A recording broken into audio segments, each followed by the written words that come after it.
ഉത്തരാഖണ്ഡിലെ കേദാർനാഥ് ക്ഷേത്രം ഭക്തർക്കായി തുറന്നു. മുഖ്യമന്ത്രി പുഷ്കർ സിംഗ് ധാമി ഭക്തരെ സ്വീകരിക്കാൻ കേദാർനാഥ് ക്ഷേത്രത്തിലെത്തി.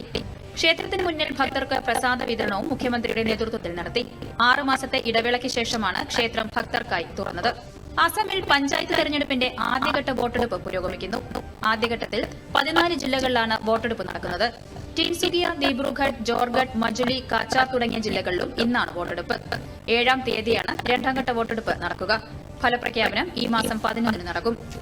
ഒഡീഷയിലെ KIIT സർവകലാശാലയിൽ വിദ്യാർത്ഥിനിയെ മരിച്ച നിലയിൽ കണ്ടെത്തി. ഇന്നലെ വൈകിട്ടോടെയായിരുന്നു സംഭവം. നേപ്പാളി സ്വദേശിയായ പെൺകുട്ടിയെ ഹോസ്റ്റലിൽ ആത്മഹത്യ ചെയ്ത നിലയിലാണ് കണ്ടെത്തിയത്.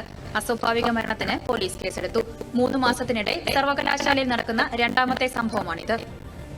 ആന്ധ്രയിലെ നെല്ലൂർ ജില്ലയിൽ നിയന്ത്രണം വിട്ട കാർ വീട്ടിലേക്ക് ഇടിച്ചുകയറി 5 മെഡിക്കൽ വിദ്യാർത്ഥികൾ ഉൾപ്പെടെ 6 പേർ മരിച്ചു. കാറിന്റെ അമിത വേഗതയാണ് അപകട കാരണമെന്ന് പോലീസ് പറഞ്ഞു. നാരായണ മെഡിക്കൽ കോളേജിലെ വിദ്യാർത്ഥികളാണ് അപകടത്തിൽപ്പെട്ടത്.